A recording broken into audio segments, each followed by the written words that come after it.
अस्सलाम वालेकुम। आज की इस वीडियो में हम बात करने वाले हैं ईद उल फितर पर उर्दू में मजमून। दोस्तों, अगर आपने अभी तक हमारा चैनल सब्सक्राइब नहीं किया तो प्लीज़ चैनल को सब्सक्राइब करें। ईद उल फितर मुसलमानों के लिए अल्लाह ताला का बड़ा इनाम है। रमज़ानुल मुबारक के मुक़द्दस महीने के इख्तिताम पर ईद उल फितर मनाई जाती है। ईद का मतलब है खुशी का दिन जो बार बार आता है। ये दिन तमाम मुसलमानों की इज्तिमाई खुशी का मजहर है। ईद पर मुसलमान ईद की नमाज पढ़ते हैं, मस्जिद में समाजी इज्तिमात करते हैं, गरीबों के लिए सदका करते हैं, त्यौहार का खाना बनाते हैं और रिश्तेदारों और ख़ानदान के अफराद को तोहफ़े पेश करते हैं।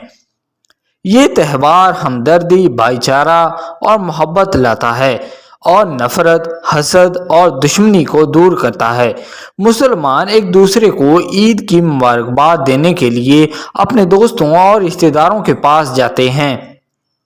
ईद से एक दिन पहले ख़वातीन और लड़कियां अपने हाथ पर खूबसूरती से मेहंदी लगाती हैं। इसी तरह घरों को भी पेंट और सजाया जाता है। रमज़ानुल मुबारक में मुसलमान रोज़े रखते हैं, सदका देते हैं, नमाजें अदा करते हैं। मुसलमान रमज़ान के मुक़द्दस महीने में कुरान पाक की कसरत से तिलावत करते हैं और दिगर नेक आमाल अंजाम देते हैं। पाकिस्तान में इन मौक़ा पर बर्फ़ी, रसमलाई और गुलाब जामुन जैसी मशहूर डिशें बनाई जाती हैं। उन्हें ख़ानदान के अफराद के साथ खाया जाता है और रिश्तेदारों और पड़ोसियों को भी पेश किया जाता है। इसी तरह दीगर पकवान जैसे कबाब, बिरयानी, कोरमा और बहुत कुछ तैयार किया जाता है। ये मेहमानों के लिए है कि वो अपने करीबी और अजीज़ों के साथ मज़े से खाना खाएं। जब ईद आती है तो सब लोग सुबह सवेरे उठ जाते हैं, वो गुस्ल करते हैं और अपने नए लिबास ज़ेब तन करते हैं। औरतें घर में नमाज अदा करती हैं जबकि मर्द नमाज पढ़ने मस्जिद जाते हैं। इसी दौरान घर में खाना तैयार होना शुरू हो जाता है। मर्द नमाज अदा करने के बाद एक दूसरे से गले मिलते हैं और ईद की मुबारकबाद देते हैं।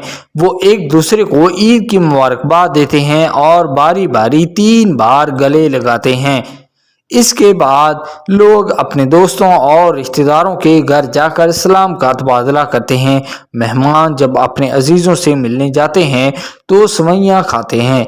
एक और दिलचस्प हिस्सा जिसे नौजवान पसंद करते हैं वो ईदी है।